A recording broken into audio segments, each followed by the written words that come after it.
Papa told me I couldn't do a lot of things. I feel like I'm the chosen one. Look at this. We created this. This didn't exist before we were here. All we are is proud and passionate. I love Toronto. I love this team. And we're going to the NBA Finals. Let's go! Nothing matters but winning. Welcome back to episode 36 of Rapzville Weekly. I'm your co-host, Gabriel Chelio, here with Adam Casucci. And today we are doing Pascal Siakam's origin story. This one is going to be an interesting one. We're going to see what happens in the second half, but either way, it's going to be it's going to go interesting. We'll leave it at that.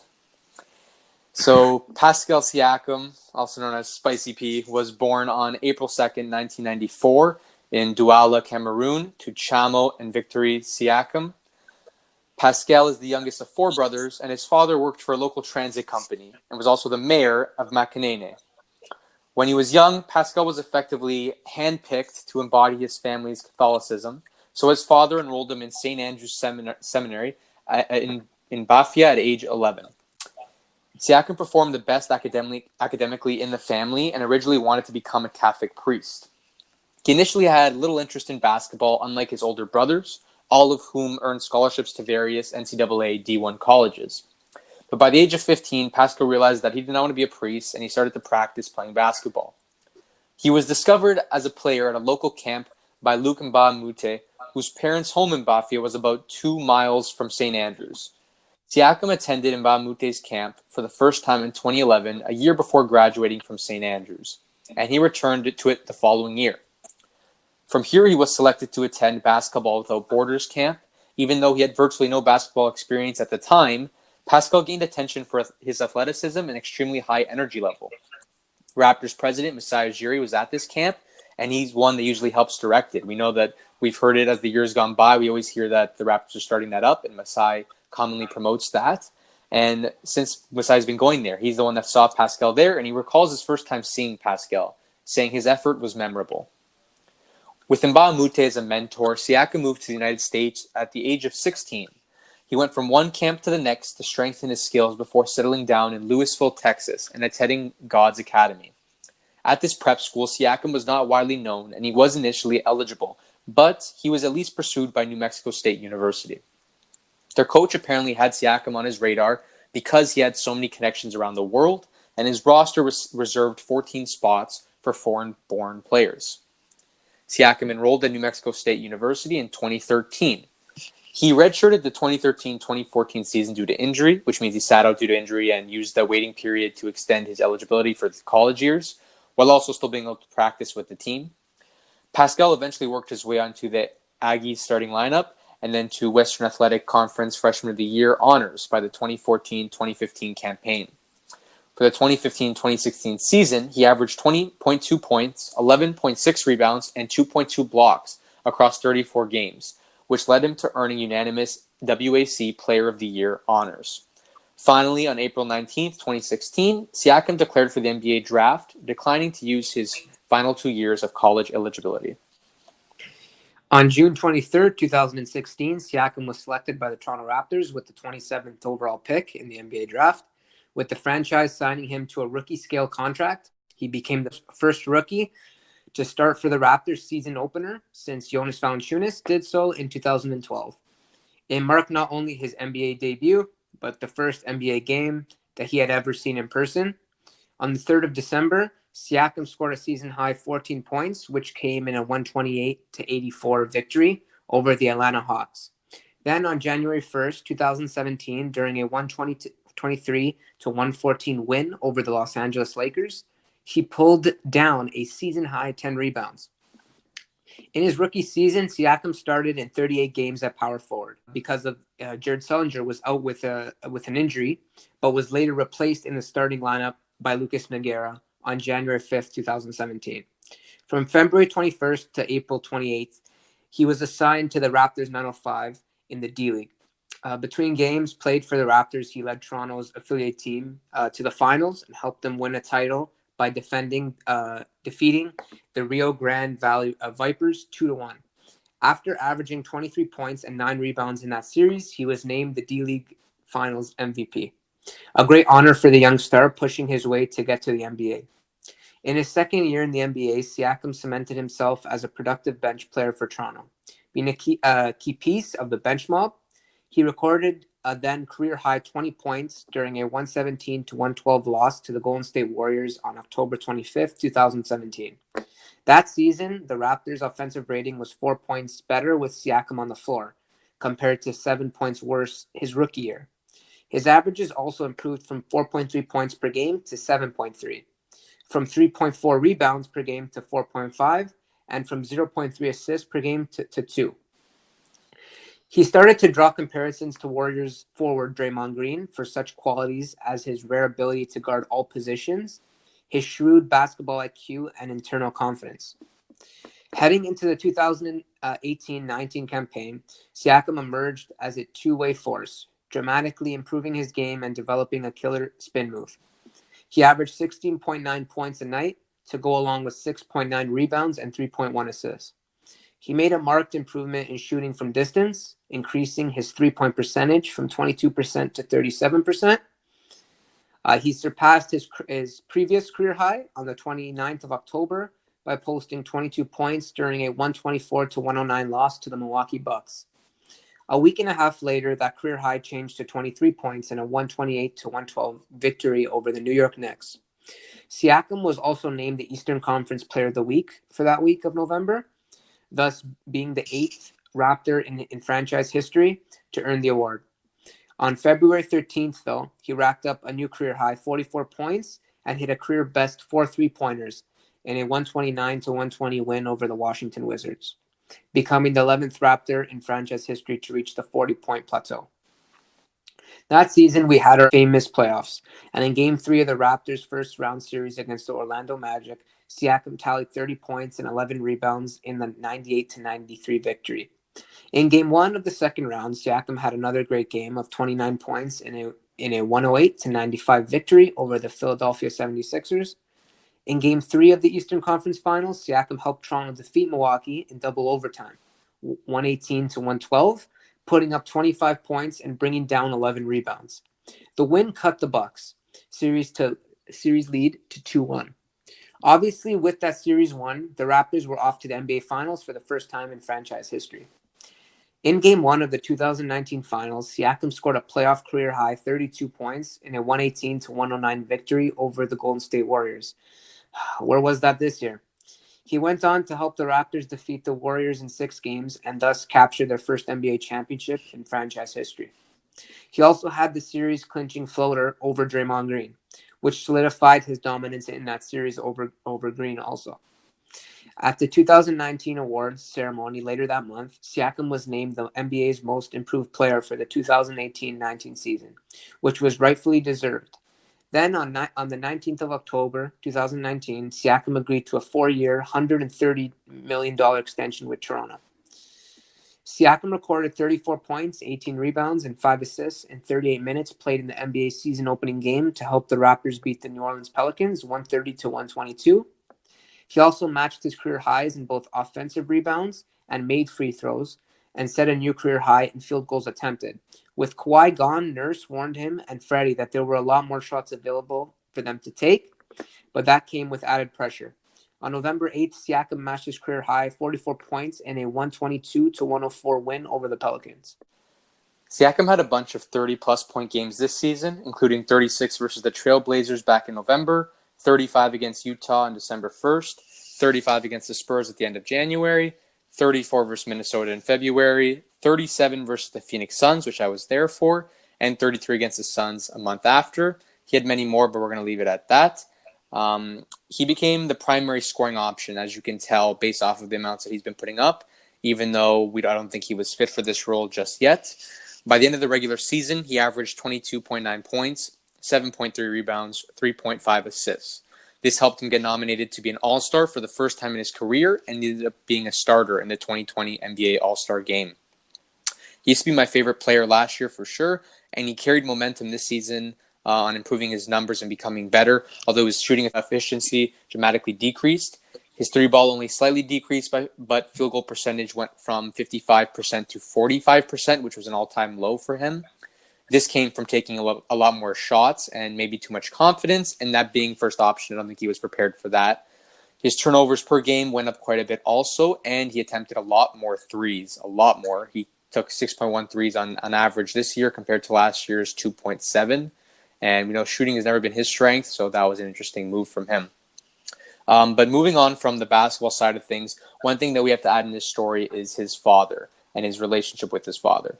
So while in New Mexico State, Pascal received a call from his sister that their father had been killed in a car accident. The Chamo was involved in a 2-car accident and was taken to the hospital, and Pascal's father survived for 4 days but later died of internal injuries. Due to complications, Pascal ended up missing his father's funeral for fear that he would not be able to return to America. Siakam centered on only one thought: I need to go home. James had already booked his flight to Douala, his brother, but Pascal had applied for a new visa and that was still being processed. If he flew to Cameroon, there was a strong chance he would not be able to return to the U.S. without the proper paperwork. And his brothers told him, you can't come. And even his mother said, yeah, he has to stay there as well. New Mexico State coach Marvin Menzies, who had lost his own father 2 years earlier, rushed to his player's side, and he made some phone calls, but it quickly became clear that Siakam's best option would be to make the heart-wrenching decision to miss his father's funeral. If he went home to Cameroon, he would risk losing his scholarship and his future as a potential pro prospect. And his father always wanted his sons to be basketball players, so this was obviously a dream for him that he knew his father would have been proud of. After Pascal's historic NBA Finals Game 1 performance, he mentioned that he's playing for something bigger than basketball. And if you look down at Pascal's shoes, you can often see a "Rest in Peace, Dad" written on his sneakers.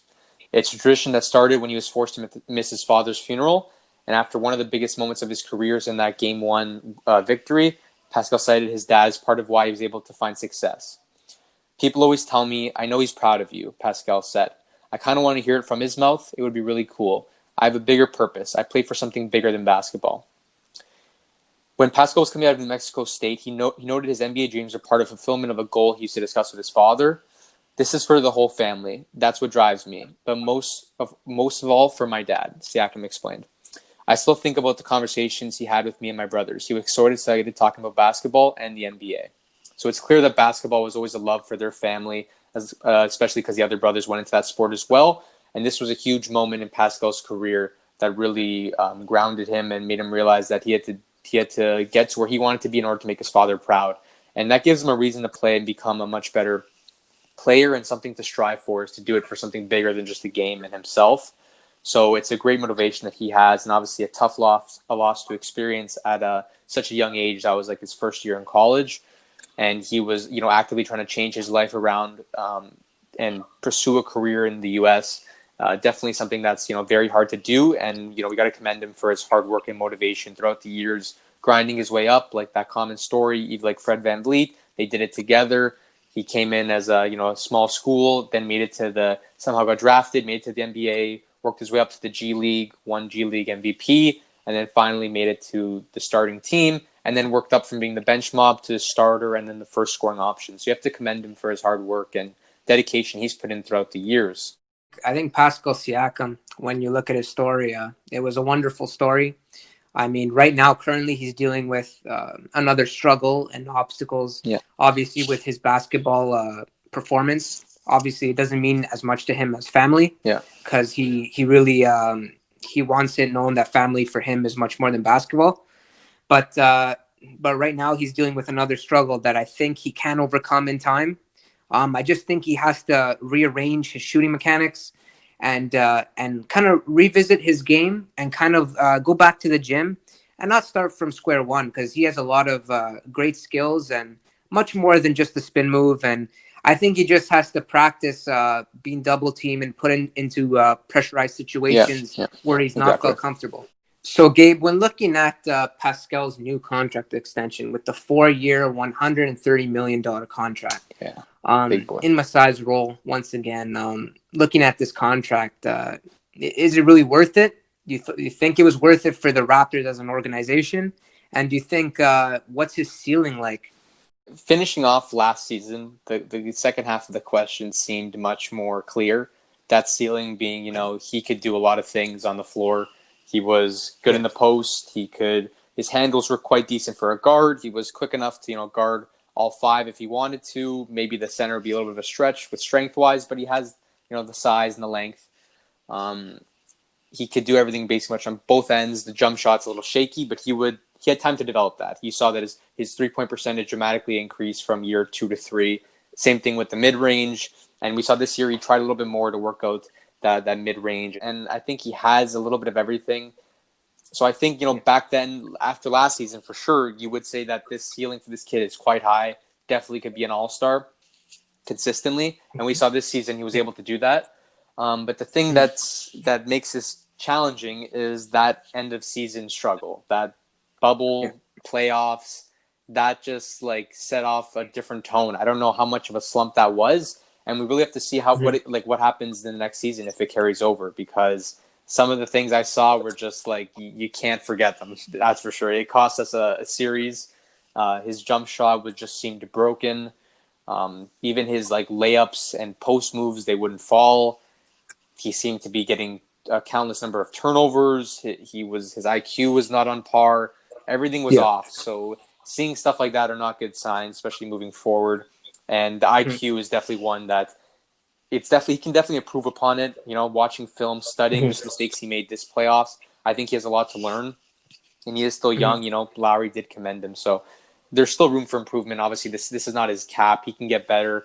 I think he can bounce back from this. How much we'll see, but I think there is still a ceiling for him. Whether or not the contract is worth is a different story. That's a lot of money getting a max, and he was an all-star this season, but I think he was too much forced into this role based off of Kawhi leaving. We kind of pressured this.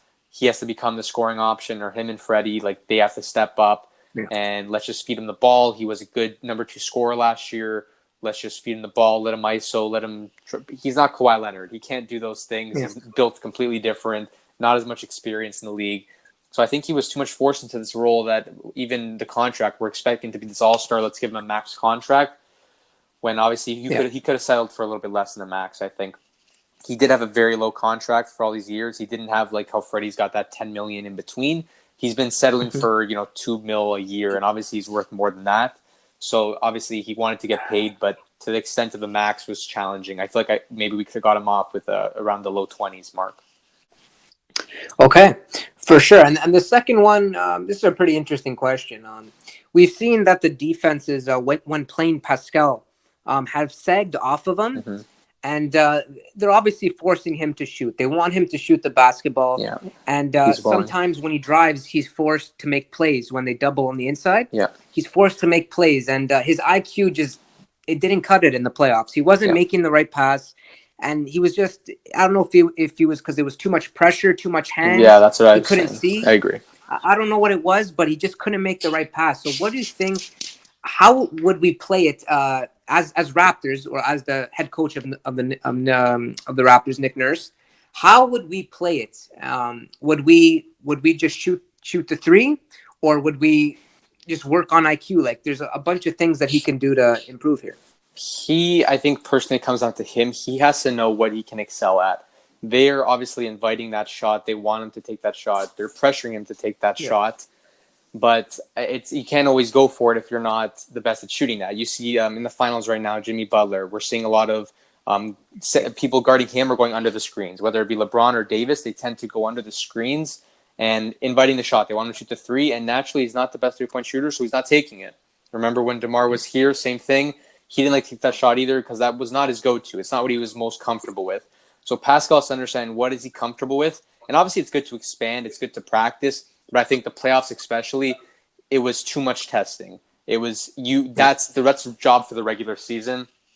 I think the playoffs is a different story. During the season, if he wants to work on those mid-range, those fades, he tried doing stuff like that, that's your time to, get in-game reps. But the playoffs, some of the decisions he was making was just questionable. 0 for 5 from 3, 2 for 13. He shot 13 threes in an NBA playoff game. When the series is, very important, you're down 2-1. This could be a make or break, possibly. And you're taking 13 threes. It's very, very questionable. Oh, we're lucky we won that game, but still 13 threes. You're not a good three-point shooter. You've been struggling throughout the playoffs. He averaged 19% from 3 in the playoffs, and he's taking 13 threes. Oh yeah, I don't know. I don't know if it would be because he's trying to prove people wrong. Yeah. A lot of the media are asking him what's going on with your shot, and Yeah. I think he was trying to prove people wrong by shooting more and I think making more. But the percentages, like 2 for 13, that's unacceptable, especially in a playoff game where we need his efficiency. Yeah. From the field, right? Sure. So that's not going to cut it. And I think he was just trying to prove people wrong that he could shoot, but I just feel like it wasn't there, especially under pressure when he's not getting wide open looks with his feet planted. It was bothering him, and with his jumper and his jumper mechanics, he needs his feet to be planted, or else the shot will obviously be altered and miss. Yeah, let's just talk about the playoffs for a little bit, all right? So Pascal played 11 games. He averaged 38 minutes, 40% from the field, and like I said, 19% from three. As the star player, nothing special. 17 points on average for his best performances. He averaged 17 points, 7.5 rebounds, 3.8 assists, 2 turnovers. And in the Celtics series, only once did he score above 17 points. Passed the 20 mark once, 23, where he shot the 13 threes. So let's just break that down for a second. As an all-star starting player, first option, quote unquote, this role that he was forced into, he's not even contributing 20 points to the team as a starter. $29 million contract. Just take that for almost 40 minutes of play.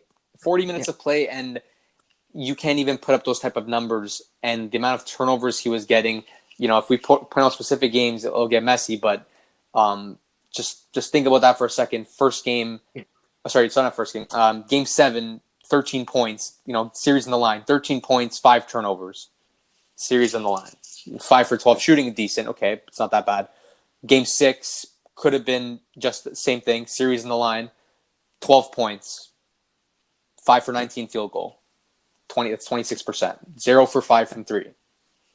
There's horrible. There's no clutchness there. I can promise you that. Game 6, 10 points.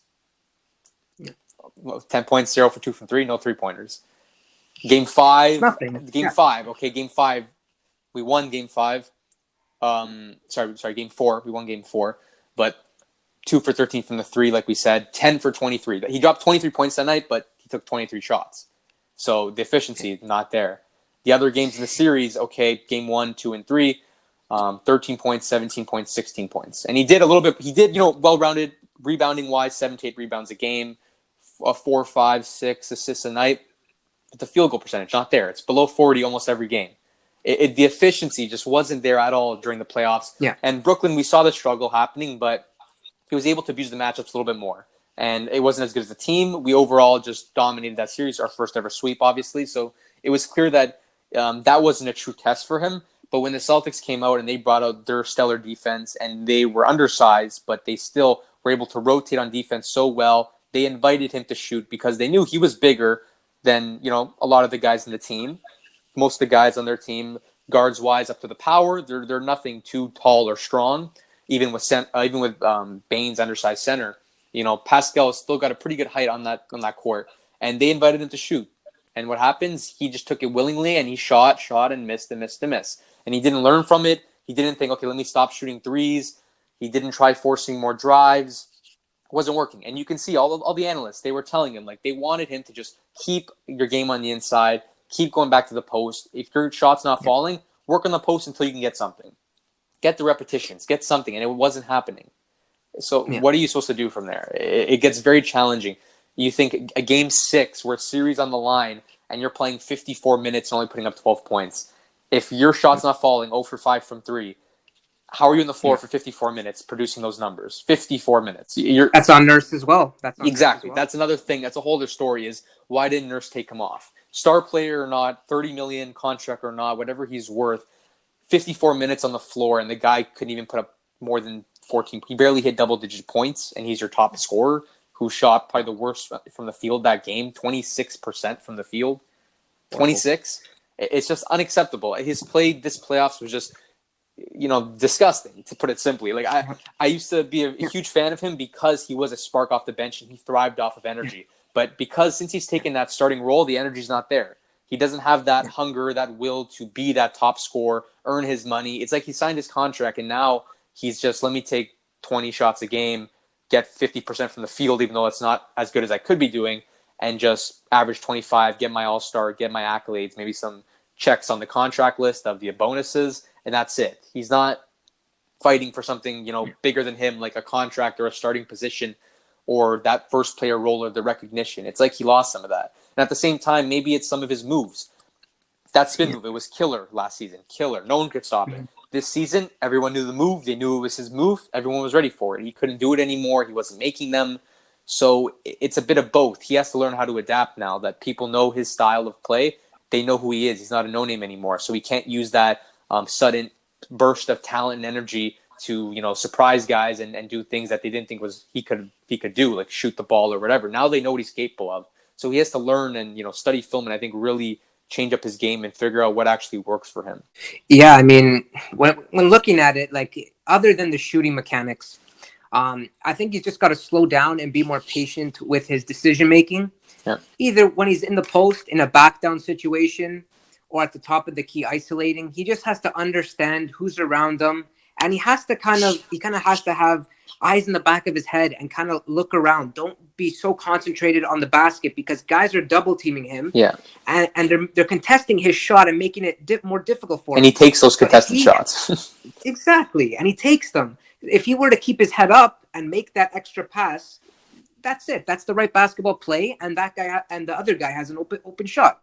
So he has to be more patient, I think. His timing has to improve, I think. I think that's hand in hand.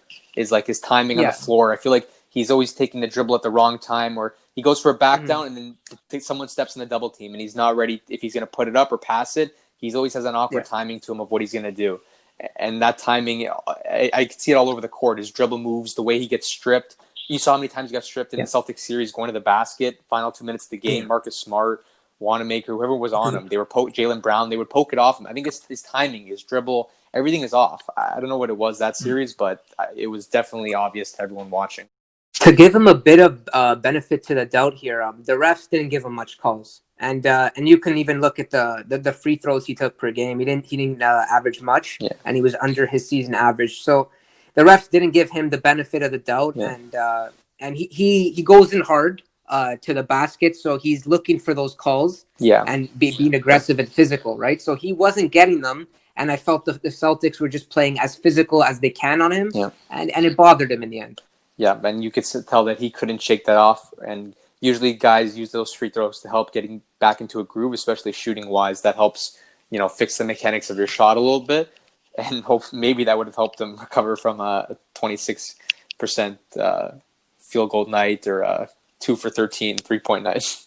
Well, yeah, because it does, even like just when you don't get that call, it's an extra field goal on your stats that you've missed. Yeah. So it obviously it looks worse, and you don't get the extra 2 points. So it kind of is a big deal when you're not getting calls. It's a big part of the game. It just bothered me that he played so much this playoffs, especially that Celtics series when he was not performing well. Everyone knew it. Whenever he was on the court, I felt like it brought an overall just downgrade to the starting lineup. Yeah, I mean, I don't even think it's his fault. I think Nurse should have just sat him down and told him what he wants from him exactly. Yeah. I know he's your star player and you don't want to rattle his emotions or get under his skin in any way in a big playoff series like this. But I think Nurse had to just explain to him what he wanted from him. Sure. And it didn't come out. The outcome was not there. And Boston did a great job in the end. Yeah, it would be expected if when he's not performing well on one end, he has to step up on the other end. But even that was lacking. He did at times step up. Game 6 when they were in double OT, he tried to guard Tatum as hard as he could. But it was just points and instants. It wasn't consistent. It wasn't like I've been shooting bad this entire series. I'm going to be as effective as I can on one end. No, it was more like I'm going to save my energy for the offensive end. And that wasn't working for him because the offensive end wasn't working at all. So saving your energy was useless, and he's now not effective on both ends. He was, sleeping on defense and then missing shots on offense. It just doesn't work. Even in the Brooklyn series, we were kind of waiting for a big explosion from Pascal, either be from points or he did have some okay games in the Brooklyn series, but we would expect that obviously with the Nets not having Durant and Irving and Dinwiddie, so they're down 3 star players really. and they played well. I think the Nets competing well versus us without their three stars. Not to mention DeAndre Jordan, no center presence that big. Yeah, and that's another big miss that they were missing. And I think everyone was just waiting for Pascal to explode during the Celtics series, and it just never came. It was just miss after miss after miss, and the only way, I think people were just telling him, just keep shooting, shoot or shoot, but he's not really a shooter, so I don't know if that worked with him, right? Yeah, exactly. In that Brooklyn series, he only scored 20 points one game, game 4, and then in game 3, he did get 26, but once again, it's under 50% field goal, nothing crazy. That was his best game, but even that game, he never shot the best. And in the bubble in general, you just saw that there was something off. He wasn't performing as well as he could have. One game with 26 points against Memphis, one against 22 against Miami, but the other games, 15 points apiece, pretty much. Nothing crazy. The field goal consistently was either 50% or 30%. There was a kind of no in between. And the 3-point percentage also, he's had games where he shot 1 for 7, 1 for 5, 2 for 7. And turnovers, there was Orlando, 7 turnovers. It's just, there was so many things that stood out for me of his performance in the bubble, and I'm concerned of what that means moving forward with this team. And if guys are going to want to stay here because of the way that the season ended up and how he performed, do they trust the process going forward, like Freddie or Serge? Okay. And when looking at actually taking a deeper dive, just before we finish, taking a deeper dive into Pascal's jumper, do you think you would have to change the whole mechanic of his jumper? Or would you have to maybe just, I don't know, maybe his footing would be a bit off, I would say, because maybe one foot is too far in front of the other. Yeah. Or issues like that. I'm no expert in jump shots, but I'm going to say that it definitely looked off this bubble and the playoffs, but he did improve his numbers dramatically from year 2 to year 3, and in this season, he averaged literally 1% less from 3-point percentage. So I think that his jump shot is not necessarily broken. It might be broken right now, but I think traditionally the shot has fallen, but I think he's maybe too confident and trying to do too much, like deeper threes or wing threes, or maybe he has to stick to just the corner 3 and the top, because his corner 3 has gone down a lot percentage-wise. He hasn't taken as many from there, so maybe he has to stick to those more traditional shots instead of trying to become this all-around shooter from the wings, the midi, the top, corner, left, right, all that stuff. Okay, that's it. This one might be a little long, who knows, but we had a lot of stuff to say, and even that was brief. There might have to be a follow-up, who knows. Okay, we hope you all enjoyed. Please like and subscribe. Check us out on Instagram at Rapzville for NBA news, NBA content, and cool posts. You can listen to this on YouTube for some visuals, but also Spotify, Apple Podcasts, Google Podcasts, and more. And yeah, that's us signing out. Peace.